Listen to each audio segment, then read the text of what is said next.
এক বছরে অন্তর্বর্তী সরকারের সাফল্যের সঙ্গে ব্যর্থতাও কম নয়। রাজনৈতিক বিশ্লেষকরা বলছেন, আইনের শাসন, সন্ত্রাস প্রতিরোধ ও প্রাতিষ্ঠানিক সংস্কারের ক্ষেত্রে অনেকটাই ব্যর্থ সরকার। সেই সাথে গণতান্ত্রিক ভিত্তি গড়তেও ছিল দূরদর্শিতার অভাব। সাধারণ মানুষও বলছেন একই সুরে কথা।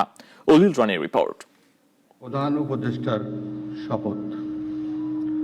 আমি মোহাম্মদ ইউনুস গণ অভ্যুত্থানের মুখে প্রত্যাশার পাহাড় নিয়ে দেশ পরিচালনার দায়িত্ব নেন শান্তিতে নোবেলজয়ী ডক্টর মোহাম্মদ ইউনুস। কিন্তু সাধারণ মানুষের সেই চাওয়া পাওয়া সরকারের এক বছরে কতটা পূরণ হয়েছে এ নিয়ে আছে জোর আলোচনা সমালোচনা।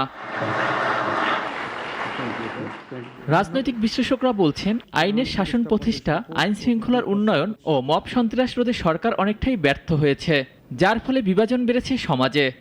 আইন শৃঙ্খলা পরিস্থিতি নিয়ন্ত্রণ করতে ব্যর্থ হয়েছে। মব ভায়োলেন্স আপনার অব্যাহত আছে এবং এমনকি যেটা আমি বলতে চাই স্পষ্টভাবে, সরকারি পৃষ্ঠপোষকতায় কিন্তু মব জারি আছে। আমরা দেখছি যে মবকে বিভিন্নভাবে সরকার বৈধ করছে। সরকার কখনো ডেভিল হাটের নামে, কখনো আপনার জনরোষ নামে, কখনো এটিকে প্রেশার গ্রুপ হিসাবে, কখনো তৌহিদি জনতা হিসেবে বারবার সেগুলোকে আপনার পৃষ্ঠপোষকতা দিয়েছে, বৈধতা দিয়েছে। তবে প্রশ্ন আছে বিচার ও সংস্কার নিয়েও। সংস্কার বলতে ছিল শুধু ব্যক্তির পরিবর্তন, ছিল না কোনো পদ্ধতিগত সংস্কার। এবং মুক্তি না, এবং এটাকে আমি বলছি যে আমরা যে বলছি যে খারিজ কর্নারের রাজনীতি, পিক অ্যান্ড চুজ, যে আমরা নিজেদের মতো করে নিজেদের লোকজনের সঙ্গে ওয়ার্কশপ করে, নিজেদের ঘরানার লোকজনের সঙ্গে ওয়ার্কশপ করে সেগুলোকে সামনে হাজির করা হয়েছে। এবং যে ঘোষণাপত্র দেওয়া হয়েছে এমনকি সেগুলোতে জনগণের কতটা সম্পৃক্ততা আছে সেটি কিন্তু প্রশ্ন সাপেক্ষ হয়েছে। এবং অর্থনীতির স্থিতিশীলতা, বিনিয়োগ ও কর্মসংস্থান নিয়ে বিতর্ক আছে জনমনে। জন আকাঙ্ক্ষা পূরণে এ সরকার ব্যর্থ, তাই সাধারণ মানুষ বলছেন নির্বাচন দিয়ে চলে যাওয়াই হবে ভালো সিদ্ধান্ত এ সরকারের। নির্বাচন ফেব্রুয়ারি কেন, আগে হোক, কিন্তু একটা ব্যবস্থার মাধ্যমে আসুক, যে আমাদের ভোটের জন্য প্রতিফলন হয়, আমরা যা চাই সেটা যেন।